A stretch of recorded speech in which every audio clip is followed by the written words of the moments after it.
making this movie, the underground was shot in Colombia, so I basically have a separate crew and a separate cast. The above ground was shot in Chile, very close to the place where the events really happen in the Atacama Desert, with a whole new cast and a whole new crew and everything. So it was basically like shooting 2 movies. Because, as you know from the story, the miners and the families and the rescuers, they never met, except for day 1 and day 69 when they come out. So it was really interesting to shoot 2 movies and never knowing how they were going to connect with each other, So there was a lot of exploration also in the editing as to creating the connections. Moving from the darkest place in the world to the brightest place in the world also, because the Atacama Desert is certainly the brightest place in the world.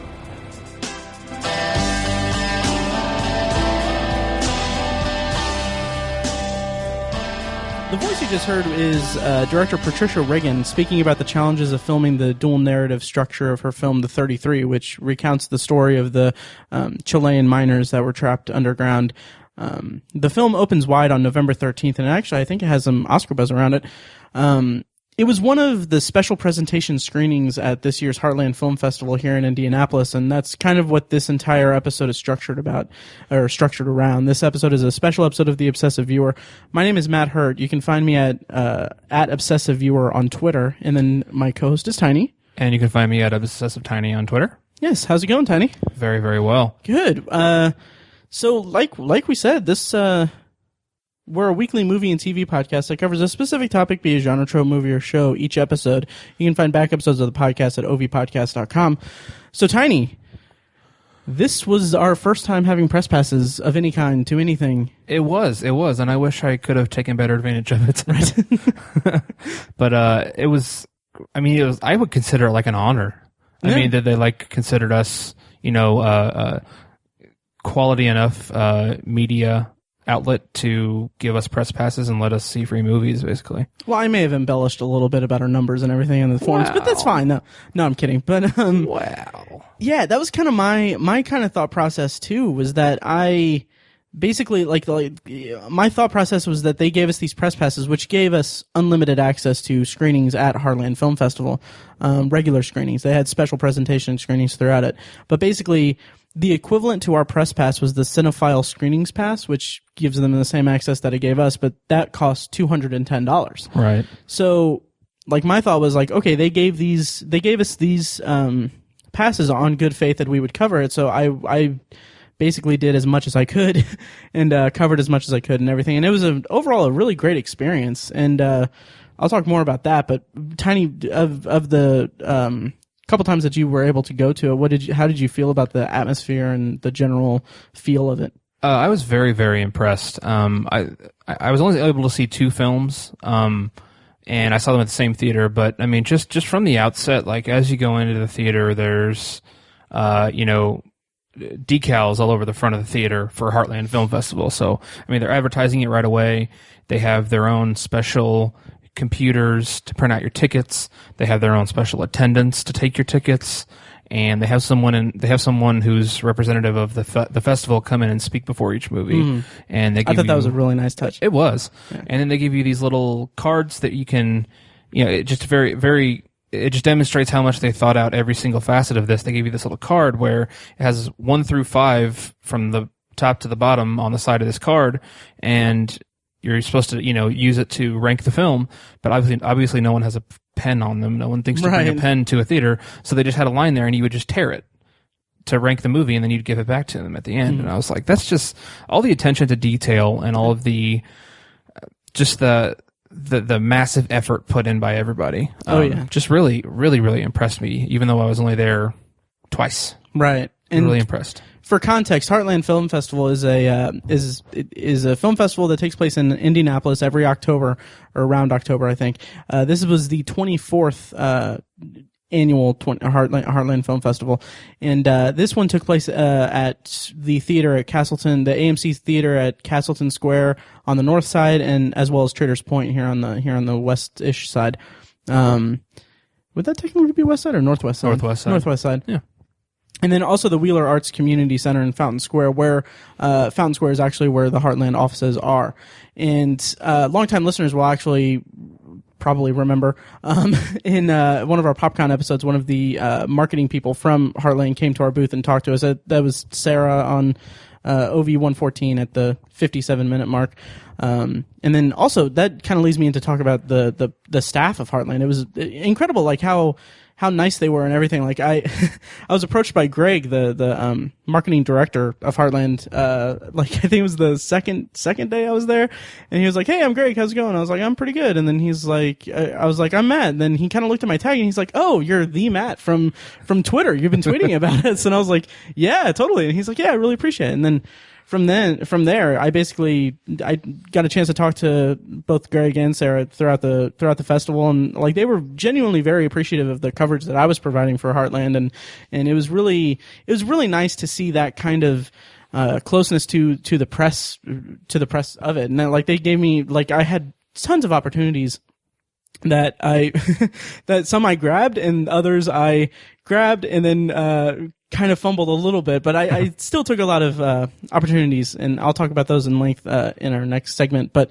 it was just overall just an amazing film festival for me, and it was fantastic. It was really fantastic. Well, I think you did a hell of a job because thanks. I mean, you went to a movie every single day of the at least one movie every single day of the festival, so that's really impressive. But then you had the chops to go up and just talk to someone impromptu, just like right off the bat, and just you didn't have time to prepare and think of questions, and so I think you should cut yourself some slack. I think you did a pretty good job. Oh, thanks. Well, when you hear the recordings, you'll sing a different tune, but not an easy thing to do. Right. It was a lot of fun. It was really fun, and I mentioned in previous episodes, over the summer, I went to Indie Film Fest. I didn't actually have a press pass to that. Mm-hmm. And I re-listened to OV119, which is where I talked about Indie Film Fest. And I said in that episode, I said that I had a page of the site separated for Indie Film Fest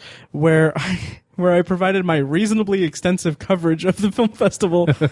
On that page for Indie Film Fest, I watched like 5 movies and posted I saw 6 movies and posted 9 posts about the film fest and everything. And I'll talk about my stats here in a bit, but it's just funny to hear that, knowing how extensively I tackled Heartland. But before we get to that, Tiny, what was your history with Heartland? How did you know much about Heartland? I did. I remember, I think it was last year. It was a really big deal because Robert Downey Jr. was in town for it. Yeah. Because I think the opening movie maybe was The Judge. I think so, yeah. It was the opening movie, so he was here, and like I think that's probably the biggest star power they've probably had at the festival. I can't speak to the years previously, but I think one year they had like Rob Reiner come and show a movie here. So I mean, it's a big deal for a city like Indianapolis. Oh, yeah. We don't necessarily have any special connection to film here. Right. We don't even have like tax incentives to shoot in Indiana. Oh yeah, exactly. Currently, but it's really cool to see both Heartland and Indie Film Fest having this big presence and this long-standing presence, and being able to just knock it out of the park with it is amazing. Absolutely.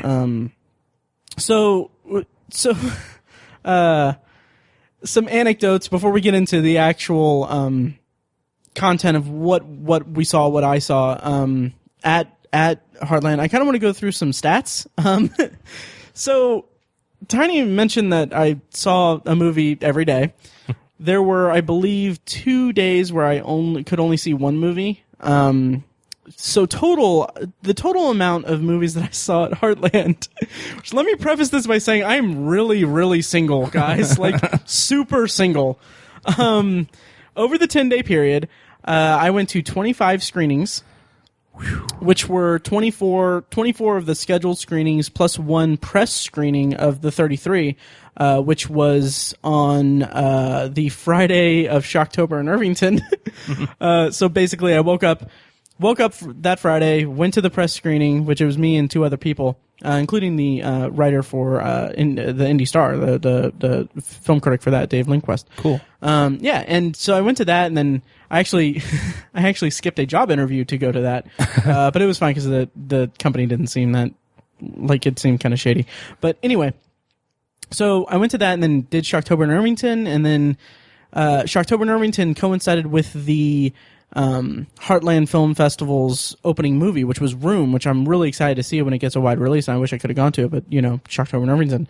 But so basically, after Shocktober in Irvington, the next day was Saturday, and I just went to the theater and saw 5 movies. Or Saturday I saw 4 movies, and then Sunday I went and saw 5 movies, and then Monday through Friday after work, go home, change, go to the movie theater, see a couple movies, and then rounded it out Saturday and Sunday of this past weekend, seeing 5 movies each day and doing all the activities and stuff. It was exhausting in the best possible way. And it was funny because Sunday I didn't get home until like midnight, and I had to be at work at 4 a.m. for a 12-hour shift. Jeez.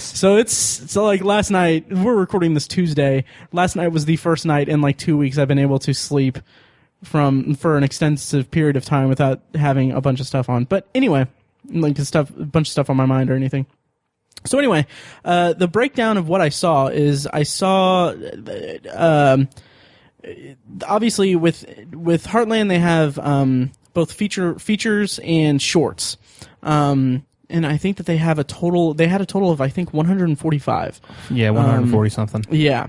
I think that includes the shorts and the features. But anyway, so they had tons of movies. So what I saw was 21 of the 25 screenings I went to were features, which breaks down to 13 narrative features, meaning fiction and narratives, and 8 documentaries. And then 4 of those 25 screenings were shorts blocks, which were just blocks of short films, which totaled out to 23 total short films, which further broke down to 11 narratives and 12 documentaries. And I actually went through and tallied up the time spent in the theaters. Of course you did. Yeah.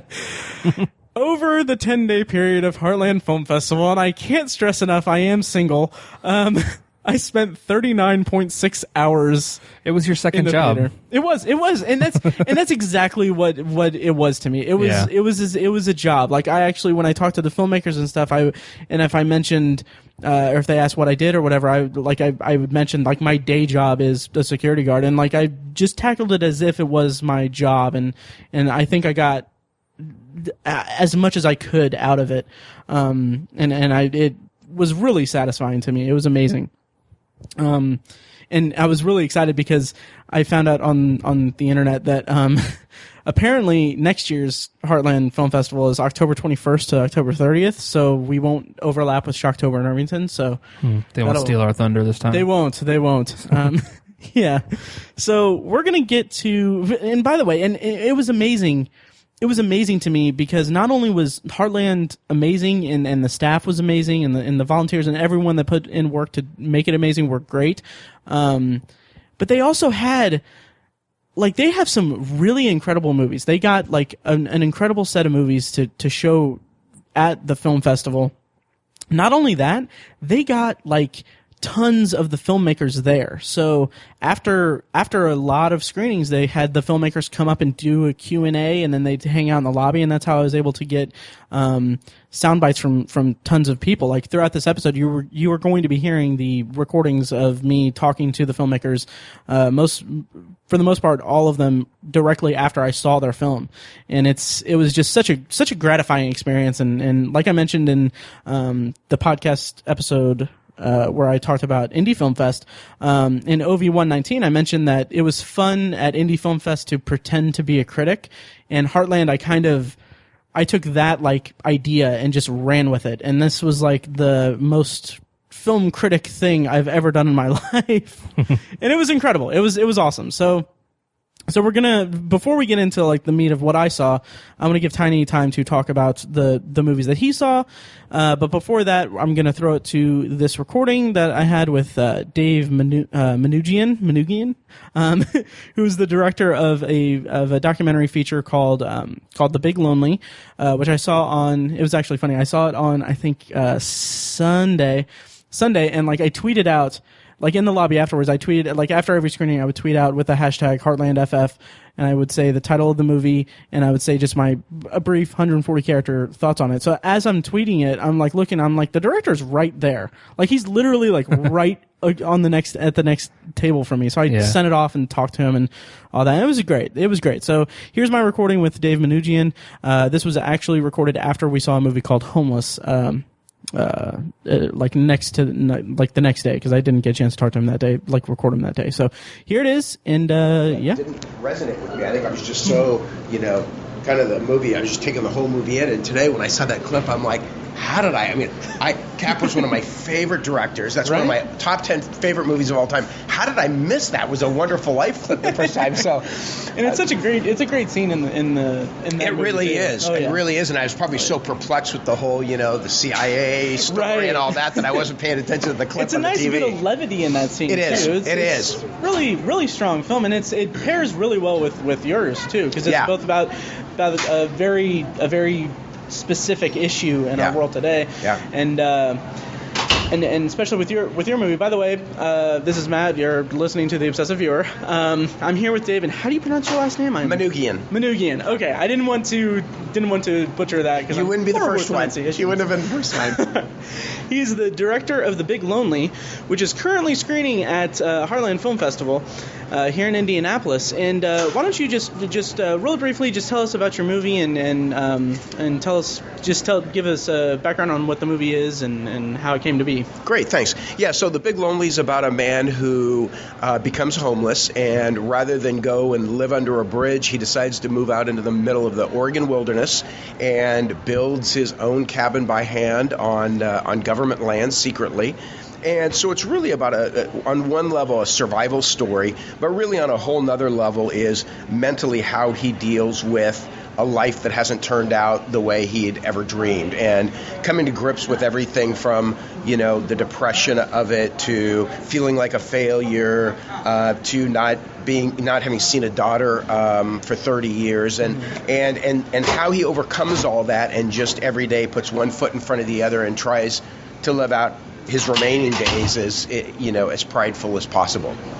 Right, yeah, and that's such the way that you filmed it, the way that the movie was filmed was that he like the title card at the beginning of the film says that this movie was shot by its main character, which is such a unique perspective to get in, it lends such a candid feel to what he's going through emotionally, and given that it's his 7th year of isolation in the wilderness there, that it feels like he's almost relishing the opportunity to share what his insights are, and it's such a personal story, and the way that he tells it is so poignant and eloquent. And I just want to know how much of a hassle was it to edit it all together? Because I know that he had the cameras for about 11 months, you said, and it must have been just a massive undertaking to edit it into such a strongly depicted narrative in the final film.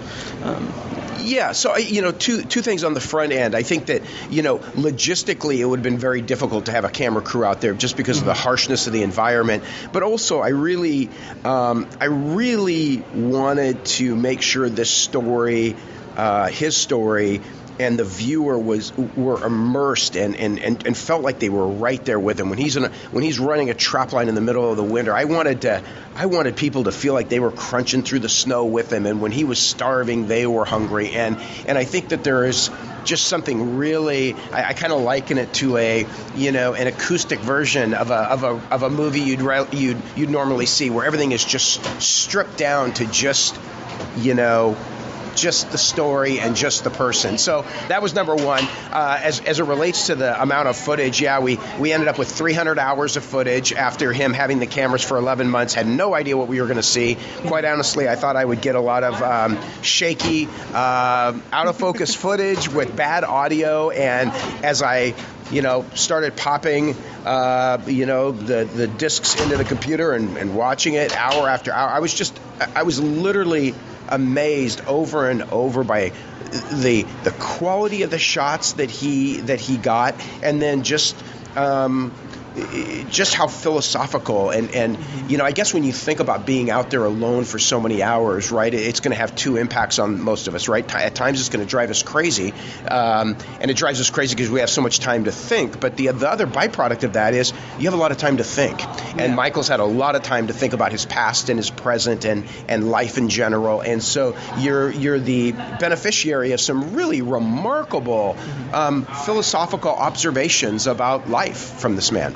Yeah, and there are so many sequences of such just poetic. I mean, I hesitate to even call it dialogue because it's not dialogue. It's just in the moment, like exactly what he's thinking, and it's so poetic. And you mentioned the way that he built the cabin, which the cabin itself is astonishing. It's just the amount of work that must have gone into that is just amazing to me, and the way that he goes through it. It's like you kind of, I think what the film really hits on is that there's this man who had a lot going for him. He had a successful career in a couple of different fields, from what it sounded like, and then he's this incredibly resourceful person who is able to keep himself alive in the wilderness on his own for nearly a decade, and yet he's still a victim of just circumstance and just really a really bad sequence of events. And I think that there are moments where he mentions he kind of refers to his situation and the overall like not choosing to be under a bridge or anything. Was that kind of theme something that was not planned, but was it something that you wanted to get out of him, or was that something that he just offered up on his own? Because there was a sense of sorrow and bitterness in his monologues in the movie about a situation. Was that just something that he offered up? Yeah, I gave him.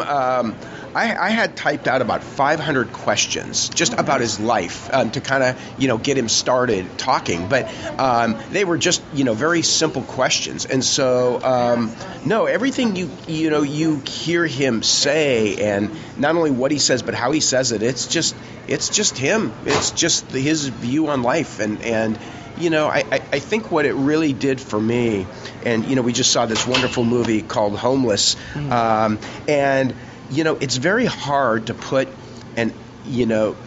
to make a nice, easy categorization of how somebody becomes homeless, or everybody's all these situations are different, but I think if there is one common or a couple common themes, there's been a difficult childhood and no support system. And when things start to domino out of control or in the wrong direction, it's usually not just one thing, but it's one thing that hits the next domino and hits the next domino, and by the time it gets to the 10th domino, things are pretty far down an unfortunate path. And so while Michael is has some bitterness, he also at the same time, I think, accepts a certain level of responsibility for where he's at. He has one of my favorite things he says in the entire movie is he says, I'm not pure white, but I'm not a bad guy. Right. And to me, it's kind of like, it just sums up every one of us, We're not pure white. None of us are perfect. Right. Right? But, man, we do our best. And, he's doing his best. And he's not a bad guy. He's, which doesn't mean he hasn't done some things that he doesn't regret. I'm sure he has. We all have. But he isn't a bad guy. And so that would be really hard to come to grips with, is I'm not a bad guy, but yet, my life ended up this way. Right. It's such a unique movie, and I'm really thrilled that I got a chance to see it, because with so many movies playing here, it's kind of, the premise caught my eye, and I'm really glad that I was able to see it. Me too. And final question: what cameras did you give him exactly? I know that one was a GoPro, and one was a GoPro and two Sony Handycams. Nice. Wow. The visuals are just astounding for that. It's amazing. Like the scenescapes of his home, which is the entire wilderness. Yeah. Is just amazing. And so thank you so much for chatting with me, and it's really been a pleasure. And best of luck to you on all that. Where can we find where can we find more information about your work and about Michael specifically? Yeah, go to thebiglonely.com, and there's ways to kind of keep up with how Michael's doing, and if anybody wants to help, then there's ways you can go on there and help Michael out. Great, that is fantastic. Thanks again, and yeah, I'll see you around. I'll see you around. Sounds great. Thanks, man. No problem. Appreciate it. All right, so Tiny, what were the two movies you saw, and what did you think of them? Yeah, I got to see two movies. The company I work for bought another company, and this was the week they started to blend all our business together. So I had to stay late at work a lot, and so we had Shocktober. It was just busy. It's just not a good time for the film festival. So I only got to see two. On Wednesday night, I saw a film called Under Construction. It was filmed by the director's named, I don't know if I'm pronouncing this correctly, Rubaiyat Hossain. It was filmed and is set in the city of Dhaka, which is the capital of Bangladesh, which is kind of Asia, like Southeast Asia area. Okay. It's a really big city, and it's really beautiful and shot really well. It had really very nice color palettes and everything. But my inspiration for wanting to see the movie is the fact that I recently started working with someone who is from Bangladesh, and he's really cool. I've asked him a lot of stuff about his culture, and he's been willing to share. And when I saw this on the docket for Heartland Film Festival, I was like, I should go see this and just expose myself to more of the Bengali culture. And so that was why I wanted to see the movie. And I'm glad I did. I ended up liking the movie. Mm-hmm. It has its flaws and everything, but what was it about? The movie is about this. It's kind of about this woman who's an actress in the city of Dhaka, mm-hmm. and she's trying to be a sort of traditional Bengali wife and also be an independent woman who has her own career. And that's kind of the theme that the movie runs with. She tries to have her input on these plays over the male director, but at the same time she doesn't want to overreach and offend him or anything like that. And she's married and she wants to give her husband a child, but at the same time it would have a very negative effect on her career. So it's just it's about her trying to balance her desire to be independent and be a good wife and a good woman at the same time, mm-hmm. based on the standards of her culture. And that was just a really good theme for the movie, because I think the Bengali culture in Bangladesh is in a bit of turmoil right now. I mean, I can't speak to much about it because I've never been there, and mm-hmm. I've met one guy from there officially, and I saw this movie, so I'm not an expert by any stretch. But it based on what this film depicted, it seems like at least the city of Dhaka, I don't know about the entire country of Bangladesh, it seems like it's in a state of change right now. It's trying to cling to its traditional standards of its culture and its religion, which I think almost the entire country is Islamic, is Muslim. Mm-hmm. And so that's kind of linked with kind of a conservative mindset. And the young people in Dhaka in Bangladesh aren't necessarily interested in that. I don't think any of them are necessarily secular, or they just like throwing their religion to the wind, but they want to be fun young people who do fun things, and they're not necessarily interested in all this tradition. And I think that's kind of where Bangladeshi or Bengali culture is right now. By the way, someone from Bangladesh would be Bangladeshi or Bengali. Bengali is an ethnic group who kind of lives mostly in Bangladesh, but somewhat in India as well. So you can kind of use those two terms interchangeably. So it really explored that theme throughout this whole movie, kind of through the life and career of this woman. And I thought it was really well shot. It was a good idea and a good theme for a film.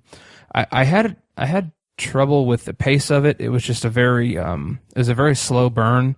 It didn't really pick up till about the middle of the second act, mm-hmm. Where some conflict really started rising up. The conflict took a while to get started, and then the ending was really unsatisfying. It felt like it kind of stopped like right before the climax was about to happen. She was involved in this play that they were getting ready to show, and it was going to be a very controversial and revolutionary play, and the film ended before she even got to do the play. It kind of seemed like a drop to me. I'd be curious to learn the filmmaker's motivations behind that. Maybe he had a good reason. But I was kind of unsatisfied with it. But the acting was phenomenal. The script was really good too, and I think that helped the lead actress. Her name is Shahana Goswami. Again, I don't know if I'm saying that right, but she played Roya, the main character. She was just phenomenal. She's really talented and clearly has a knack for acting. Doesn't help that she's really pretty too. Or it doesn't hurt that she's really pretty. Right. That's what I meant. So overall, I did enjoy the movie, but the two big flaws kind of drug it down a little bit for me. But I'm really glad I went. Like I said, it was a very quality exploration of Bengali culture. Yeah, when you told me about Under Construction in our chat, you mentioned that it ended abruptly like that, and I was really proud of myself because I said, "Would you say that it was under construction?" Because it didn't finish. But that's cool. I didn't get a chance to see this one, so that's really interesting. I'll have to check it out if I can get my hands on it at some point in the future. Mm-hmm. What was the second movie you saw? I asked that knowing what it is. Yes, because you were there. Yeah, I was. The next day on Thursday, we went and saw a movie called The Champions, which is a documentary about the aftermath of the Michael Vick dogfighting controversy, that whole case. It's about the dogs who survived that and the attempt to rehabilitate them and place them with families and basically make them pets again, make them actual dogs again instead of shells and just terribly terrified and just damaged dogs. It was a very sad situation, but this movie was absolutely phenomenal. I can't say enough good things about it. I think the only flaw I can think of the whole movie is that it was like too feel good. I mean, because it's just like this absolutely awful situation, this terrible event, and this terrible life that these dogs had. And just the exact opposite of the exact opposite happens. Like they find, I mean, tragically, I think there were like 60 dogs found in that case, somewhere like that. Yeah, something like that. And only 22 of them were kept alive. They right. euthanized the other ones. But I think the courts originally wanted to euthanize pretty much all of them. Yeah, they were under heavy pressure from right. like PETA and the Humane Society. Right. Yeah. So yeah, they were. It's a borderline miracle that 22 of the dogs survived and people were allowed to try to rehabilitate them. Right. And that's something that they made clear in the documentary. So I mean, it's kind of, I don't include that as a fault against the movie because it's like, it's not like they're bending the truth or anything. Right. This is really what happened, and this is the outcome of the rehabilitation that these people have put these dogs through. It was just like an unbelievably beautiful movie. These dogs were. I was very interested in the fact that some of these dogs, they dealt with their lives differently. I guess I'm not articulating it well.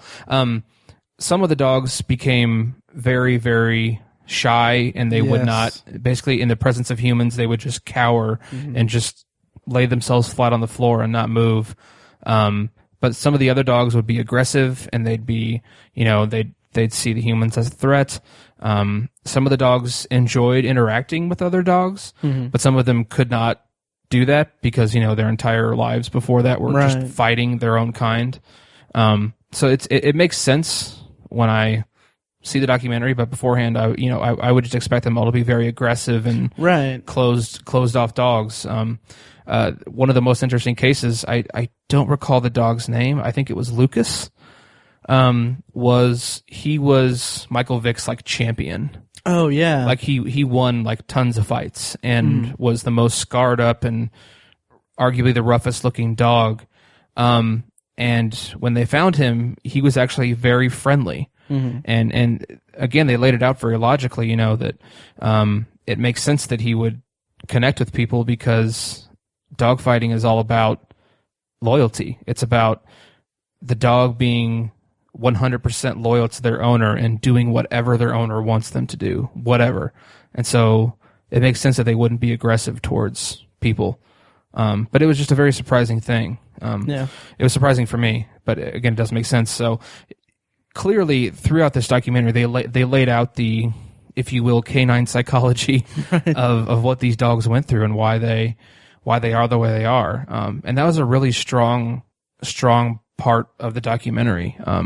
They didn't leave it up to mystery, and they really explored, again, the psychology of these dogs, and they laid it out very well and presented everything really well.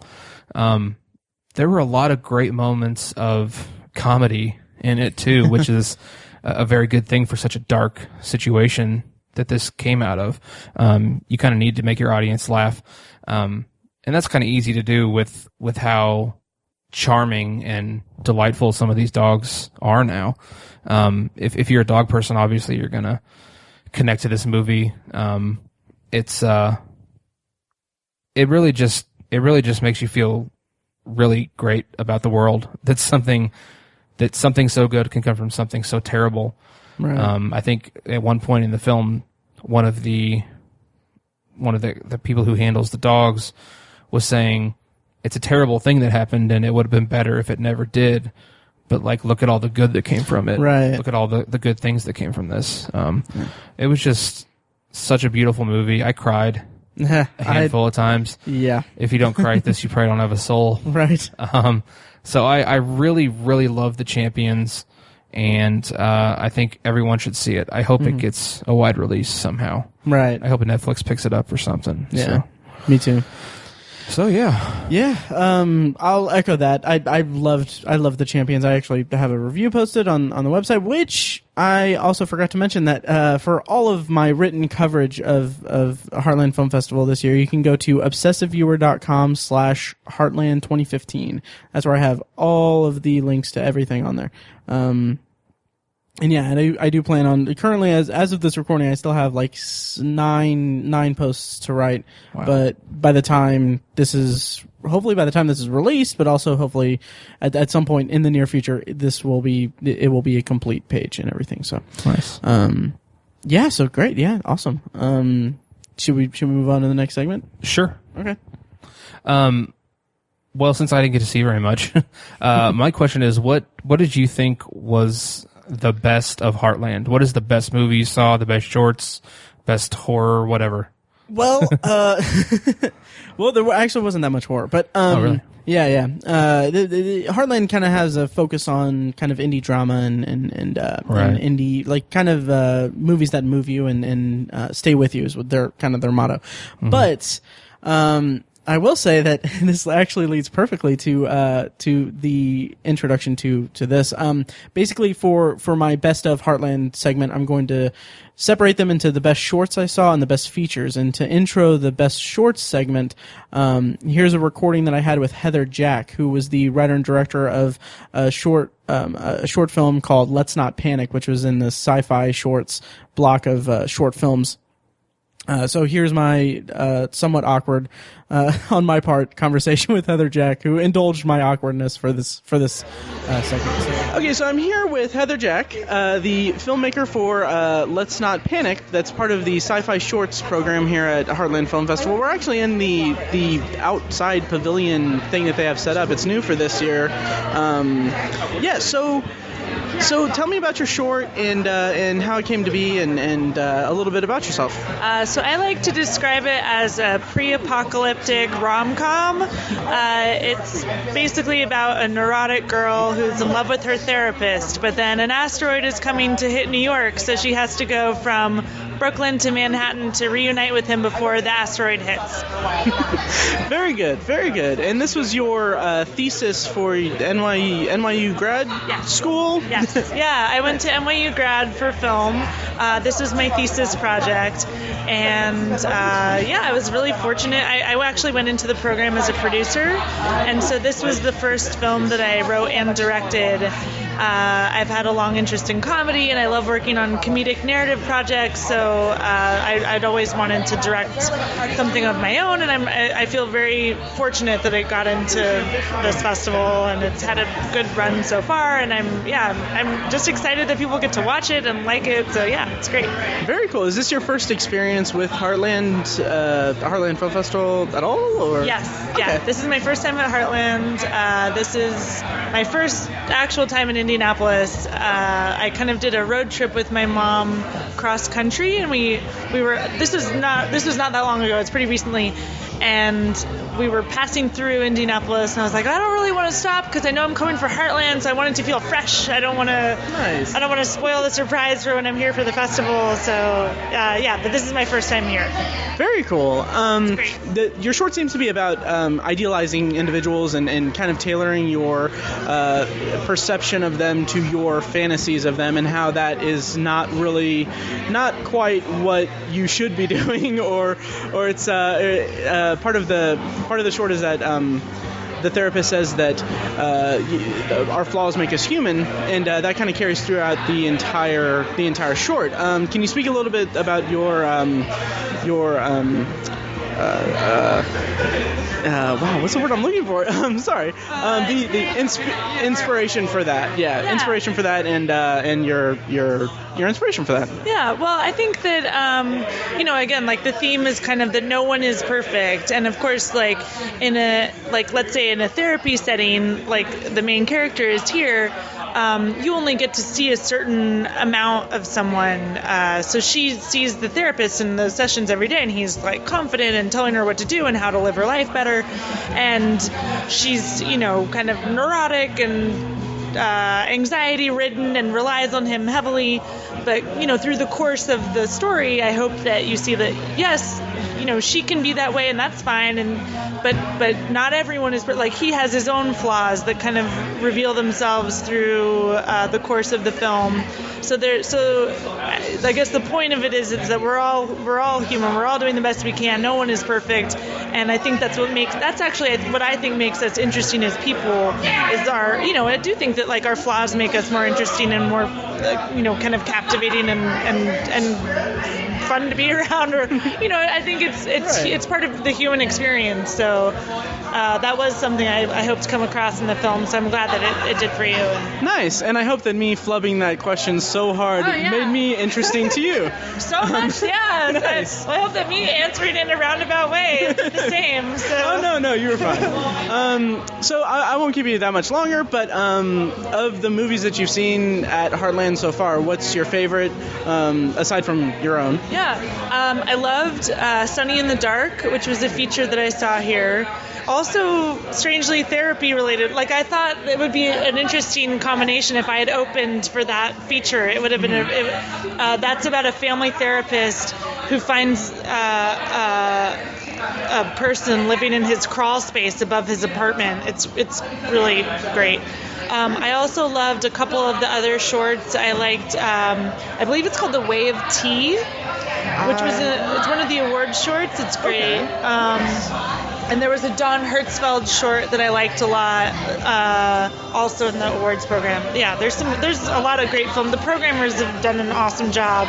Oh yeah. Like I've been lamenting that I can only see so many because I have my day job. I have to work during the day, so like basically I'm still in my uniform from work because I just came straight from work to here. I'm glad you made it. I'm really happy that you were able to come tonight. So. Oh yeah. So where can people find like your work online and you said during the Q&A that you're going to LA and you're writing a pilot and all that. Is it a comedy pilot? Because you said that you're a big fan of comedy. Nice. So I'm working on writing more comedy. Hopefully directing more in the future also.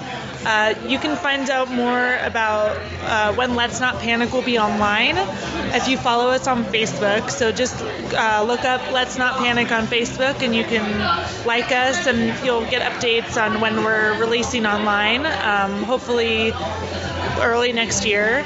And then in terms of my own personal work, I have a website. It's just heather-jack.com. Great, thank you very much, and it was a pleasure talking to you. And hope you have a good rest of the. You didn't see that, but we just shook hands. So it's great. We did, yes. It was very great, not awkward or anything. It was a perfect handshaking moment. Yeah, I thought so too. Thanks so much. Thank you. Yeah, no problem. And it's worth mentioning that after I stopped recording, Heather told me that she is going to that Let's Not Panic is going to be screening at the Napa Valley Film Festival, which runs from November 11th to November 15th.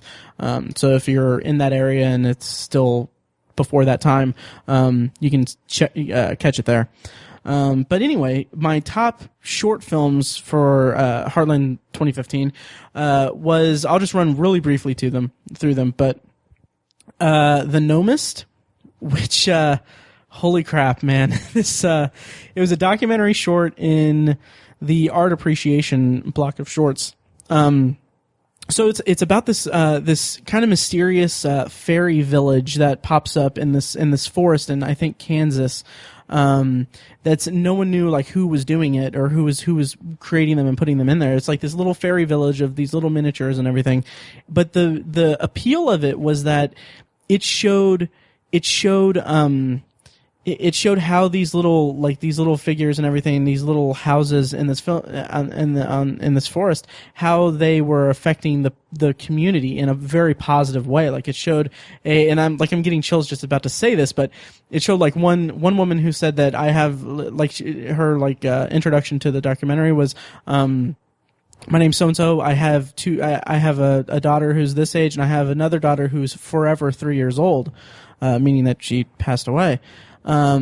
And so her arc through this short documentary is that the Gnomist, the person that was putting them together, created this little house for her little girl after she had posted like a little note saying that, like, commemorating her daughter in this little village and everything. And it was just so heartwarming and so like I was crying throughout it. Like in my notes I put down, I'm crying. It was incredible. So that was probably the best short that I saw. But other ones was The Way of Tea was incredible. It was one of the award shorts, which they have it separated with. The festival award shorts are the ones that were nominated for awards for Heartland. But The Way of Tea is about a white supremacist in France, I think, who, it's a narrative, who he's walking around at night and he walks into this Muslim man's convenience store.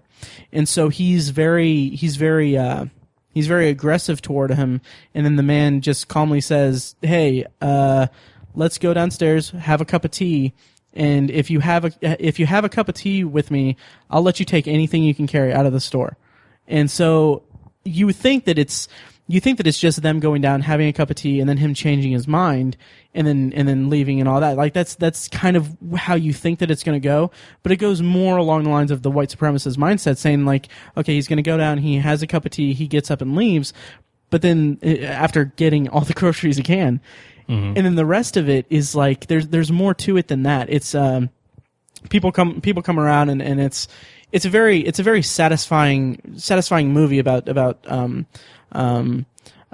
two different cultures and aggression and diffusing aggression. It's actually kind of inspired by a real event that happened, I think in Britain. I'm not sure where it happened, but something where there was a conflict, like an ultra supremacist group was doing something. I'm butchering it, but it diffused the situation by having tea at it. So this was inspired by that. But the reason that it's one of the top ones for me is that it's not only is it just incredible in terms of storytelling, but the filmmaking was just freaking gorgeous. Like it was incredible. Like the lighting and just the way the camera angled around certain things. It was just a very well shot short. It was just absolutely stunning.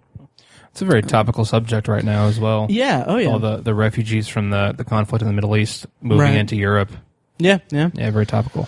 Yep. And then the next best of short, I'll keep these other ones brief, but World of Tomorrow was in the same block of shorts as The Way of Tea. It was one of the award shorts. It was freaking adorable. Like it was an animated thing of this woman I don't even know how I can explain it, but it's basically this little girl gets like a video message from this older woman who is not her in the future, but a clone of her way in the future. And it's so hilarious because it's basically the premise is this woman is telling her past self technically about the future. But she's a little girl who's like can barely speak that well. So she says something like, it's very important that you do this, and then she's like, I had lunch today. It was just freaking adorable. Oh, that's awesome. Yeah, and then in the sci-fi block of shorts I'm rounding out this block of my best of Heartland segment, but both in the sci-fi shorts, there was The Leap, which was I think it was like a 30-minute short where it was about a futuristic society where people are immigrating to quote unquote New Earth, and it's all about this how people smuggling people to New Earth has created this entire organized crime subculture where it's basically like human trafficking for a better life, kind of like people jumping the border and stuff like that, right. But on a much big scale. But the short kind of talks about one agent who's like the equivalent of a border control agent or whatever, but they're very like militarized and everything. How he deals with a massacre that he was a part of 15 years before, and how his interaction with a prostitute kind of brings back those memories. It's really like in my notes. I had a notebook all throughout Heartland that I kept notes in during every screening.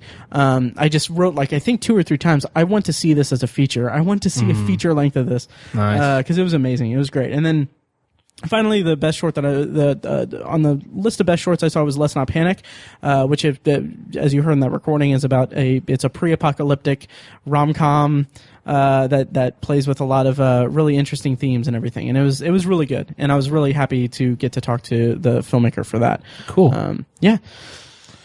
So up next, you saw some features as well. I did. What were your favorite features? Well, to introduce this, here's a recording with Eshom and Ian Nelms, the co-writers and directors for Waffle Street, which didn't actually make my list of best, but it was like right at the cutoff. It was amazing. I'll talk about it later, but yeah, and they were here's the recording. Okay, so I'm here with Ian and Eshom Nelms, the directors and co-writers of Waffle Street here at Heartland Film Festival. It's an awesome movie, and I just wanted to talk to you guys about it really briefly. If you want to just tell people what the movie is and just kind of pitch it to the audience, I guess. Gotcha. Yeah, the movie's called Waffle Street, and it's basically about Jimmy Adams. He was managing a $30 billion hedge fund. He loses his job, and then he goes to work at a waffle joint as he tries to figure out what he's going to do with himself, where he meets Edward, like a short order cook, a feisty short order cook who pretty much deals him the real life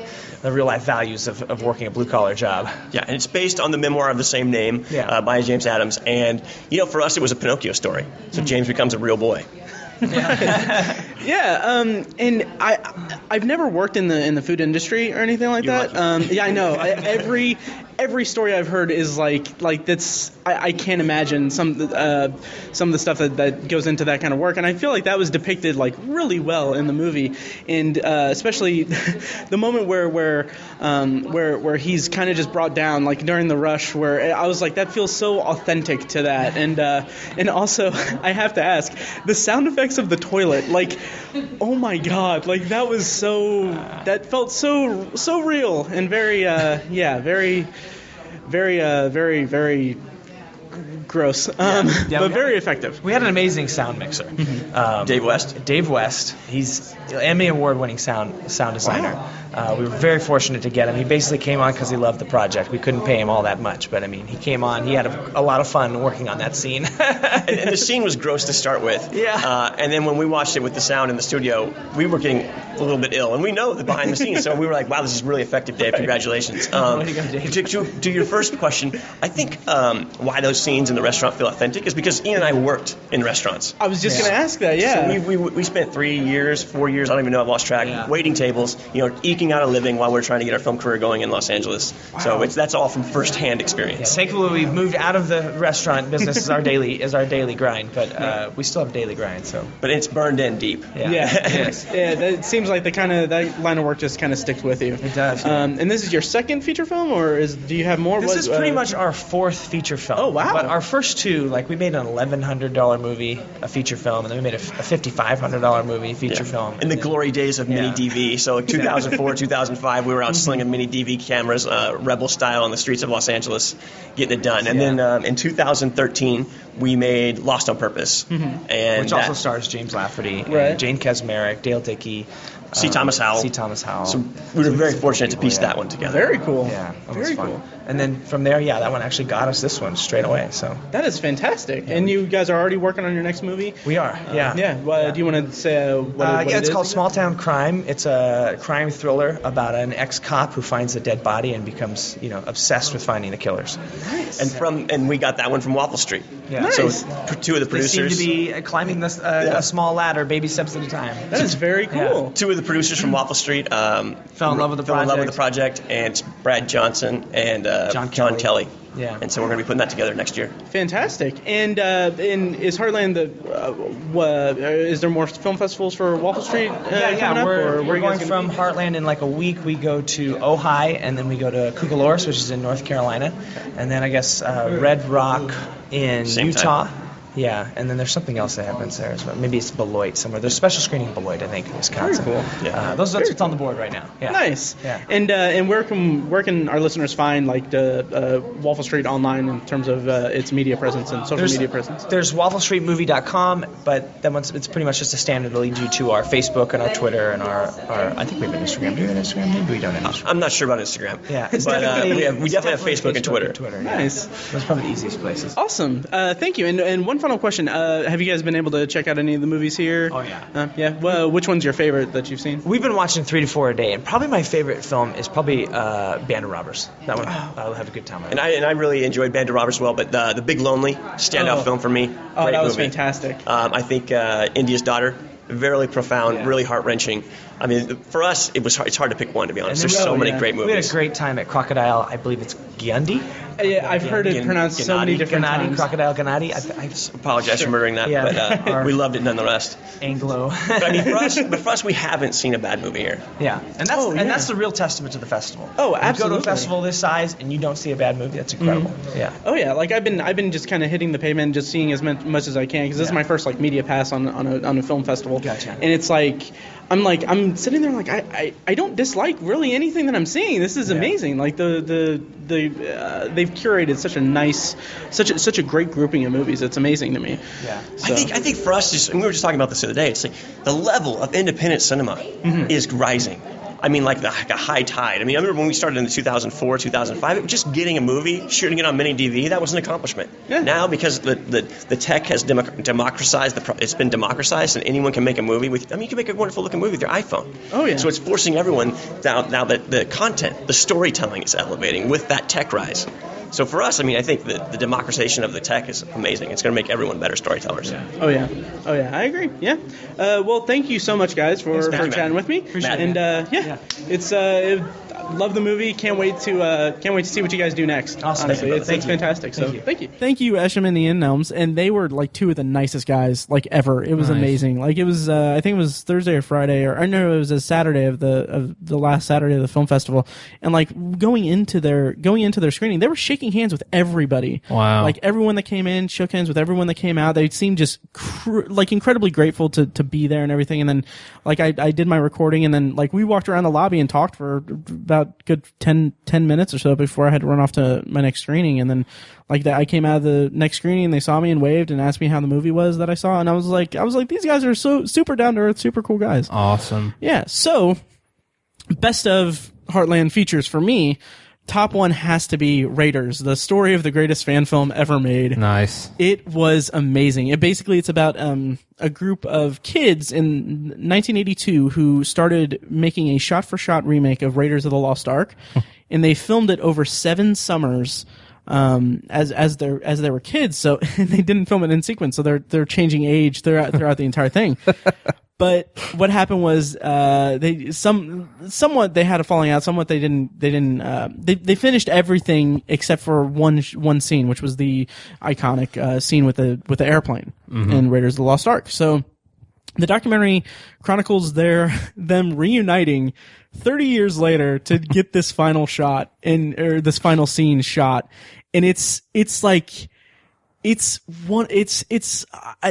I love it. I love it so much. It's the perfect blend of documentary, without like documentary, and then also comedy. Like they have these like talking heads of them talking about the filming of it, and there's something that happens in the mesh of them. They're not speaking nostalgically about it. They are speaking nostalgically, but it's also they're recounting events in their childhood that are kind of horrific. The bar scene, they actually had fire, and as kids, they nearly killed themselves doing this. God. So they have throughout the documentary, they're talking about oh yeah, we did this and we did this. And so with the benefit of hindsight and time, they say it like it's no big deal or whatever, but then it intercuts it with clips of them like behind the scenes, screwing up and doing not horrible things, but doing really dangerous things. And it's just the perfect, it's absolutely phenomenal. It's amazing. So Raiders, the story of the greatest fan film ever made.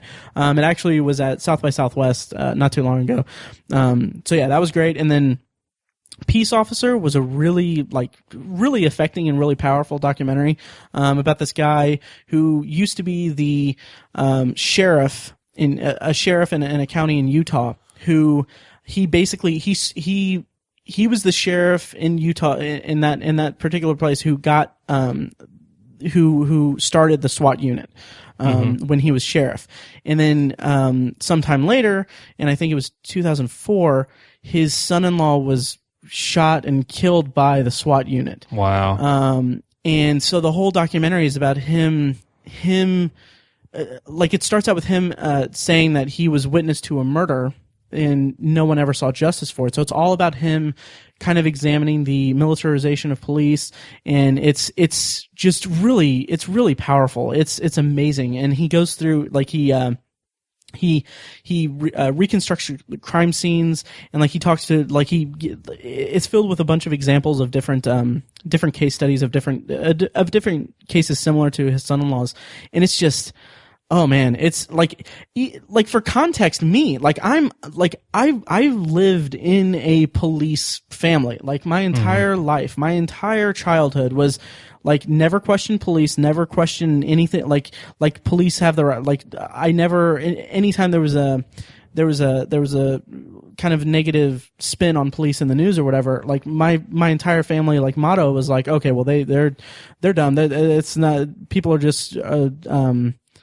I don't know how to phrase it. It was just completely casting aside any negativity toward police. It was just police is a respectable profession and all that. So seeing this where it doesn't destroy, or it doesn't I don't know. It isn't a solely, I don't know, from the perspective of a guy who was a sheriff, and he's a respectable guy. His name's Dub. Seeing that perspective and also showing different perspectives of militarization of the police and everything, it was just a really engaging documentary, and it was incredible. I absolutely loved it, and it was amazing. Next up is Fourth Man Out, which is a narrative. The rest of these on my list are narratives, and in Fourth Man Out was just hysterical. It's about a guy who on his 24th birthday decides to come out to his best friends, who are very, very dude bro guys. And I'm very proud of this fact that after seeing it, I tweeted, or the next day I was writing my review at work, while doing work. But I was writing my review, and then I just basically tweeted out saying my goal for my work today has consisted of trying to fit in the word bromophobia into my review of Fourth Man Out, and the director responded and was like, "Do you mind if we use that?" I was like, "Yeah." But no, Fourth Man Out's amazing. It starts out a little it really tackles casual homophobia and bromophobia as I said it. Just the casual homophobia thrown around and dudes and stuff and bros. But it's a really touching and poignant story about a guy who's kind of shy and he's striking out into the dating world publicly, dating men for the first time in his life. And it plays with themes of dating that are just absolutely universal. It's a really powerful comedy, and it was really good. Nice. Yeah. And then next up is Sunny in the Dark, which it was emotionally a bit of an emotional drain in a good way, like a really good way. It's about a family psychiatrist who buys a loft, and he's really lonely. He's going through a breakup, or he's failing to find connection with people. Mm-hmm. But the hook of the movie is that there's a young woman who is living in the crawl space above his loft. Oh, okay. And so the whole movie is about them. It's a really interesting dichotomy between these two characters where they're not like he's not aware of her presence, but she's like watching him throughout like every day, and like she sneaks down when he's away and gets food and all that stuff. And it's a really interesting juxtaposition of these two people who just can't connect with other humans, and it's really great. I really loved it. That sounds awesome. Yeah, it was amazing. It was actually amazing. Was the girl's name Anne?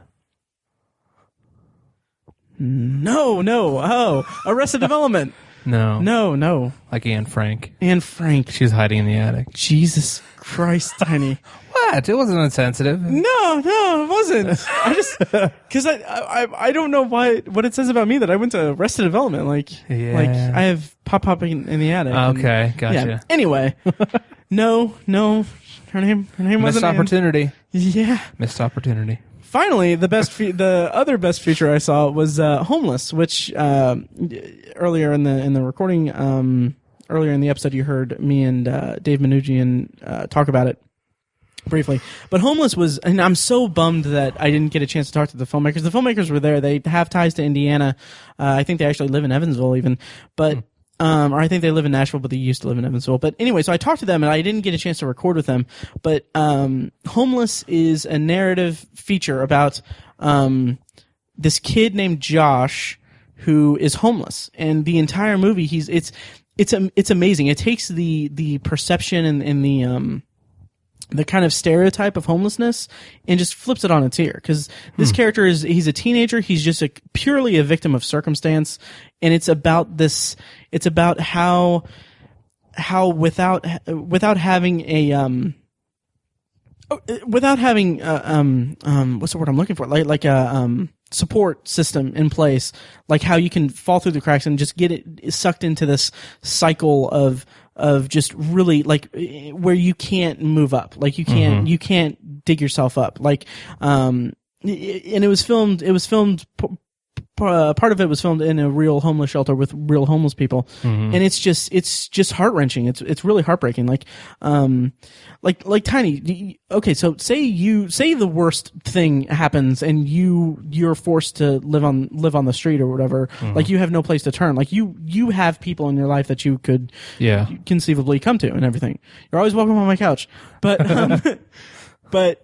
Like, imagine not having anything, not having anyone to turn to, and how just really hard that would be. And that's what this movie depicts so well. It's really powerful. It's called Homeless. Yeah, it's incredible. Yeah, so that's the best of what I saw at Heartland Film Festival, and we'll get to what the rest I saw. Yeah. Okay, guys, you know what that sound means, I think, probably. I don't know if I've ever really communicated what it means when I play the TARDIS sound, but basically it means that I'm cutting into this episode or there's a time jump in the episode.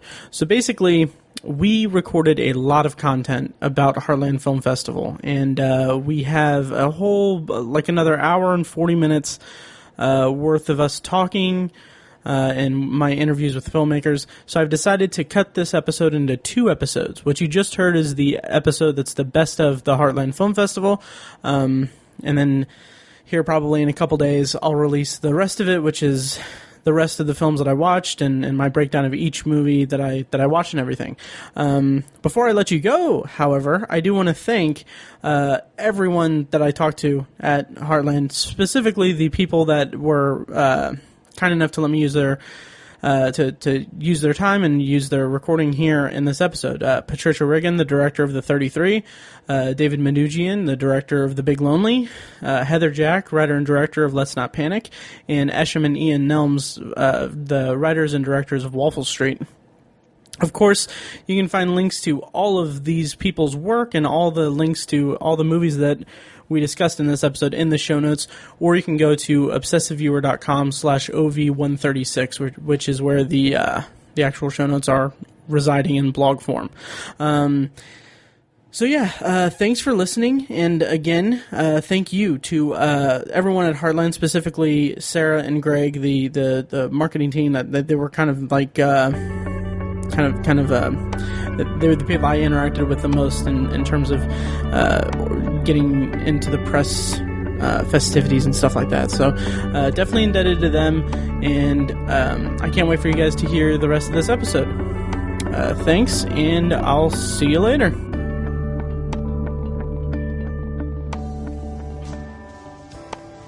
Thank you for listening to The Obsessive Viewer, presented by ObsessiveViewer.com. You can find more of our episodes at ovpodcast.com, and you can subscribe to the show on iTunes, Stitcher, or your preferred podcast app. The Obsessive Viewer's theme song is An Eclipse of Events and is provided by Loudlike from their EP Mistakes We Must Make. You can find that and more great music from them on iTunes, and like their Facebook page at facebook.com/loudlikemusic. Any and all feedback on the podcast is encouraged. You can email the hosts individually at Matt, Tiny, or Mike at ObsessiveViewer.com, or send an email to the podcast in general at podcast@ObsessiveViewer.com. Check out the Obsessive Viewer blog at ObsessiveViewer.com, where we post movie and TV reviews and the occasional editorial about the business of entertainment. You can also like us on Facebook at Facebook.com/TheObsessiveViewer, and follow us on Twitter at ObsessiveViewer, at ObsessiveTiny, and at IamMikeWhite. If you want more obsessive content in your life, check out our sister site, ObsessiveBookNerd.com, for book reviews, author spotlights, and a general celebration of reading. Finally, if you're philosophically curious, check out Tiny's side project podcast, The Secular Perspective, which explores the concepts of faith, religion, and existence from the perspective of secular hosts. You can find that at thesecularperspective.com and subscribe to the podcast on the podcatcher of your choice. Again, thank you so much for listening. We love you. Be excellent to each other.